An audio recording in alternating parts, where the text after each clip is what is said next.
All right, we're going to do a comparison video. The Orion XTR PRO 23.1 DX. The other video will come later on once I receive the Big Boss 3K base in the mail. I'm usually sitting at 14.1. I'm at 13.8. I've been banging it for probably about a half hour, 45 minutes now. Problem is I have dual runs of power wire and I'm still not getting enough power to the amp just to make it kind of short. You'll see when I'm in the trunk. It is a rat's nest, but all connections are solid and should be sufficient for the amp to run 2300 watts. So I contact Orion about this and they told me, whoa, that's not one of our amps that are underrated. It is a Korean true RMS amp. And I do have the email somewhere that I could show their bullshit statement, and it's really pissing me off. So now I'm going to try out the big bass, and I just have a sneaking suspicion that that thing is just going to be missing the low end beats. And there's another video where a guy was raving that it's a piece of crap, and that even the CT Sounds 2000.1 is a better amp, and everybody kind of like, flamed him. And I'm sure I'm going to get flamed if I have the same opinion. But I bought an MVX amp that had a full bridge setup. It was a 1500 watt amp. And I ran it against my RP. I wish I made videos of it. My RP 1200.1. And the RP sounded better. I mean, honestly, it had just as much power, it seemed like. They seemed both powerful. The NVX seemed cleaner. It did seem cleaner, but it was completely missing the freaking low end.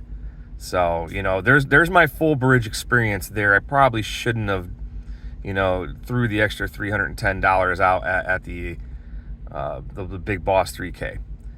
But Bear Vids actually replied, and I got respect for that man, or kid. He looks very young, but he's like an electrical engineer. Dude's a master at rebuilding amps and shit. So he told me that it will have the low end, if not better.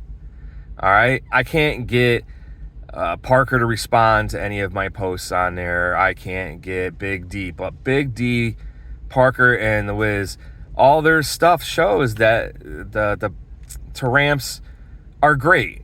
But then there's a guy that's saying exactly what I fear, that they don't have the low end. Anyway, I digress. This is getting too long on that rant there, but that'll be worth it, because that'll definitely be a discussion for everybody to be hating in the comments.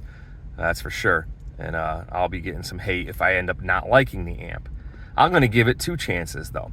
I'm going to get the amp, and if it doesn't have the low end, I'm going to buy a DSP, another one from Taramps, from their brand, and I'm going to see if I could force it to have the low end. I will give it its fair due. So, guys, hate on me all you want and say Brazilian's the shit and it's next gen, it's new wave, it's the future.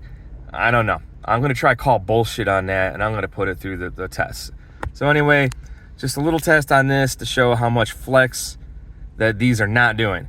This amp, before clipping, like I said, well, here we go. The amp gain is at like 9 o'clock.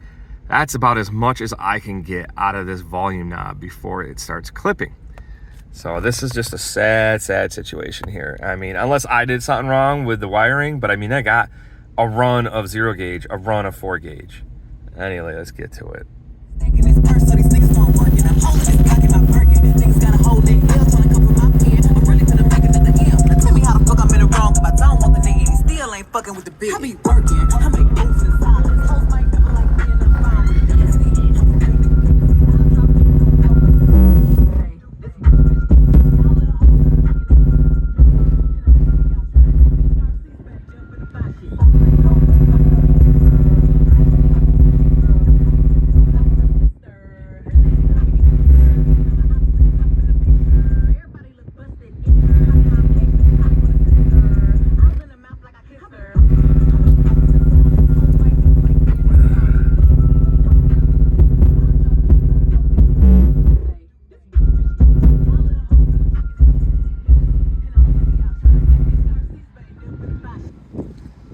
All right, so pausing it to give an explanation. Tried to get a shot of the gain for you, if you could pause it and see it. We'll find it out later.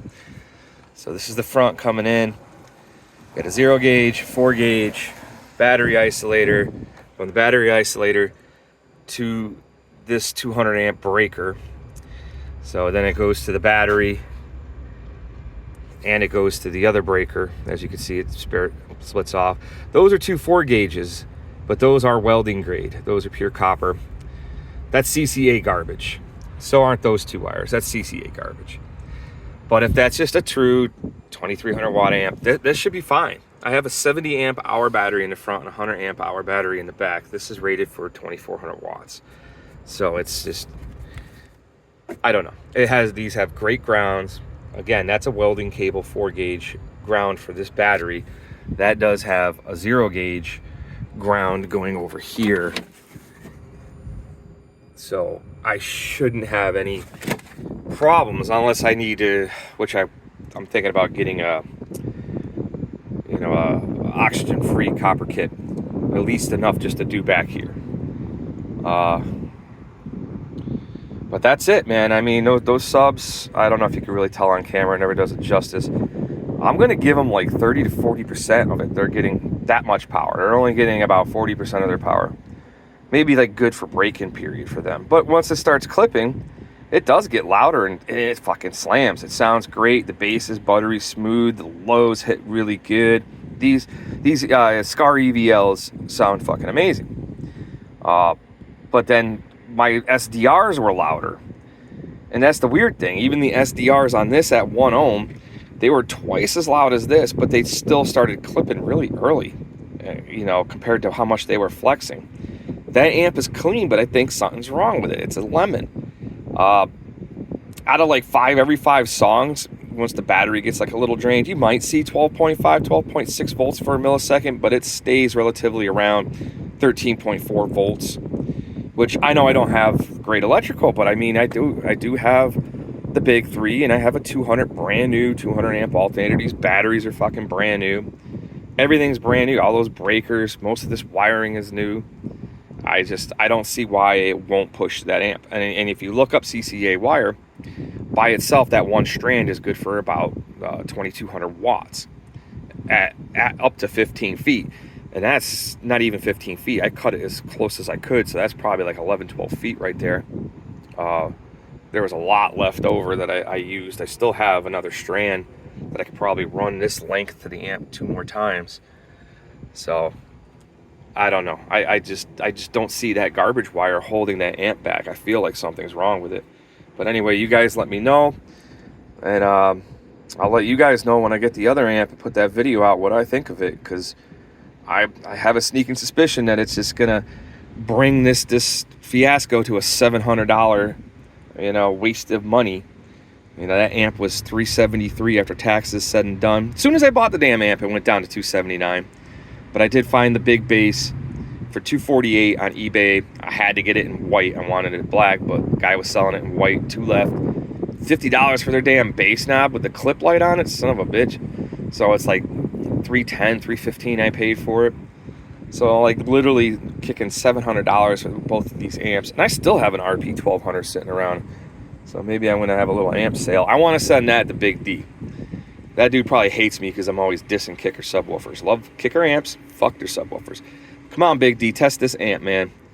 I'll have you test it before I send it. I want to see if it's just me or if that thing performs on the dyno, man. Because you're the reason, Big D is the reason I bought that amp at a 2300 watt because I was trying to gauge it. He showed like a 1500 watt and a 2000 and a 3000 watt amp, and even the 3000 like DZ was doing some insane numbers. So I'm like, how am I supposed to judge and buy the proper amp to go with my subs? So I was figuring that a 2.3K amp is going to do 3000 watts. And these things need 2500 watts RMS. Definitely. They take the power that they're rated. They're rated properly. But anyway, I'll see you next time when I get the Brazilian amp, and the haters on standby. Peace.